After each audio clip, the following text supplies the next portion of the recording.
Hello मेरे छोटे भैया लोग, कैसे हैं आप सब। आशा करता हूँ आप सब अच्छे होंगे और मस्त होंगे, स्वस्थ होंगे और अपनी अपनी पढ़ाई में भी व्यस्त होंगे। तो आज का जो टॉपिक हमारा रहने वाला है वो ये है, बड़ा इंपॉर्टेंट टॉपिक है। उससे मैं उस वीडियो टॉपिक के बारे में बताने से पहले मैं आपसे यही कहना चाहूँगा कि आप वीडियो को लाइक करिएगा, चैनल पे नए तो चैनल को सब्सक्राइब करिएगा, फेसबुक पेज के माध्यम से देख रहे हैं तो पेज को फॉलो करिएगा और एक प्यारा सा कमेंट जरूर करिएगा कि आपको हमारी वीडियो कैसी लगती हैं। आइए देखिए, जो आज का हमारा बड़ा ही इंपॉर्टेंट टॉपिक है बच्चा, मेरे छोटे भाइयों, कि ये जो इस तरीके से संख्याएं चलती जाती हैं और फिर इस तरीके से लगातार जो संख्या जाती है फिर ये 10 पे ख़त्म होती है, यानी 1 से 10 तक की संख्याओं का अगर योग किया जाए, अब अगर इसे तो कितना प्राप्त होगा। यानी अब यहाँ ये छोटा है, चलो मैं यहाँ आप कर लेंगे, 1 से 10 तक की संख्याओं को जोड़ लेंगे, छोटा है तो जोड़ लेंगे, आपको परेशानी नहीं होगी।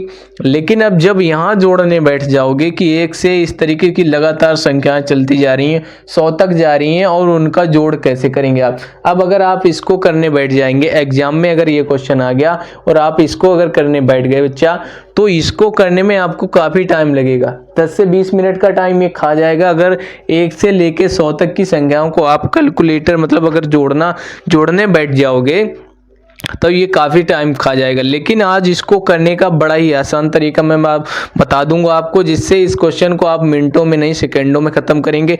तो मेरे प्यारे छोटे भैया लोग, आप क्या करना है आपको कि आप वीडियो को लाइक करिएगा और चैनल को सब्सक्राइब करिएगा, बस इतना ही काम आपको करना है, इससे ज़्यादा कुछ नहीं करना है। और एक प्यारा सा कमेंट भी ज़रूर करना है। तो आइए मैं बताता हूँ इसको जोड़ने का ट्रिक क्या है। तो देखिए, सबसे पहले आपको देखना है कि ये कहाँ तक जा रही हैं। यहाँ लास्ट में ये लास्ट वाला डिजिट ये जो है ये आपको देखना है, कितना है 10 दिया गया है, हमें कितना दिया गया है 10 दिया गया है। तो हम इसके बटे में क्या, इसको 2 से डिवाइड कर देंगे बच्चा। क्या करेंगे, 2 से अगर इसको हम डिवाइड कर देंगे, जो भी लास्ट में आपको डिजिट दिया गया हो, जो भी लास्ट में आपको संख्या दी गई हो, उसे आपको क्या करना है 2 से डिवाइड कर देना है, 2 से भाग कर देना है। तो अगर हम इसको 2 से डिवाइड कर देंगे बच्चा, तो 2 एकम 2 और 2 पचाई 10, कितना प्राप्त हुआ, हमें 5 प्राप्त हुआ। तो जब ये 5 प्राप्त हुआ है तो हमें एक चीज ध्यान रखनी है, 5 प्राप्त हुआ है, ये हमें बराबर में कितना प्राप्त हुआ है, 5 प्राप्त हुआ है।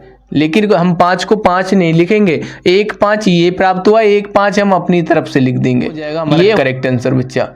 ठीक है, ये 55 जो है ये हमारा करेक्ट आंसर है। अब अगर आपको विश्वास नहीं है तो आप कैलकुलेटर निकालिए और तुरंत जोड़ना शुरू कर दीजिएगा। 1 से 10 तक की संख्याओं को आप जोड़िएगा, कैलकुलेटर करने पर आपको जो टोटल प्राप्त होगा वो 55 प्राप्त होगा बच्चा। कितना प्राप्त होगा, ये दिया गया हमने जैसे बताया। अब देखिए, अगर यहाँ आप करेंगे, अगर 1 से 100 तक की संख्याओं को अगर बच्चों को जोड़ने को दे दी जाए तो आप बच्चों को काफ़ी टाइम लगेगा, उससे डिस्टर्ब भी बहुत होंगे आप लोग। तो मेरे छोटे भैया लोग, आपको करना क्या है, करना यही है कि इस 100 को क्या करना है, आपको कुछ नहीं करना है, 100 को 2 से कर देना है डिवाइड। क्या करना है, 2 से डिवाइड करेंगे तो हमें क्या प्राप्त होगा, तो 2 एकम 2 और ये कितना प्राप्त होगा, 5 दूनी 10 और ये 1 0, तो 50 दूना 100, कितना प्राप्त हुआ, हमें 50 हुआ। कितना प्राप्त हुआ, 50 हुआ। तो हम 50 को एक बार क्या कर देंगे और लिख देंगे, ये हो जाएगा हमारा करेक्ट आंसर, ये हो जाएगा हमारा करेक्ट आंसर। इस तरीके से इस वाले क्वेश्चन को कैसे हल करना है, जैसा कि मैंने आपको बताया है, ये लास्ट वाला, इस इधर किसी को नहीं देखना है, ये लास्ट वाला डिजिट देखना है आपको, और इसको आपको कर देना है 2 से डिवाइड। क्या कर देना है, 2 से डिवाइड करेंगे।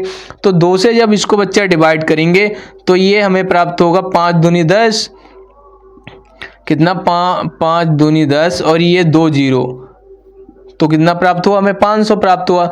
बराबर में 500 लिखेंगे और 1 500 हम अपनी तरफ से लिखेंगे। क्या करना है, इस यानी जो डिजिट हमें भाग करने पर यानी डिवाइड करने पर जो संख्या हमें प्राप्त करनी है उसे हमें 2 बार लिखना है, सेम वही संख्या हमें 2 बार लिखनी है बच्चा, और ये हो जाए, बस वही हो जाएगा हमारा करेक्ट आंसर। क्या हो जाएगा, यही हमारा करेक्ट आंसर है। अब इस वाले को अगर इस सबसे आपको समझ में आया है तो इसका जो आंसर है बच्चा, इसका आंसर आप हमें कमेंट में जरूर बताइएगा, कमेंट में जरूर बताएं, बताओ,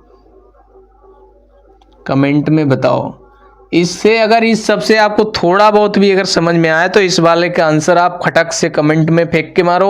और अगर वीडियो अच्छा लगा तो वीडियो को लाइक करिएगा, चैनल पे अगर नए हैं तो चैनल को सब्सक्राइब करिएगा और एक प्यारा सा कमेंट भी जरूर करिएगा और इसका आंसर जरूर देख के जाना। और अगर नहीं दे पाओ तब भी कमेंट करना कि आप हम सर जी नहीं दे पाएंगे, तो हम अगली वीडियो में ये वाला क्वेश्चन भी आपको क्लियर करवा देंगे बच्चा।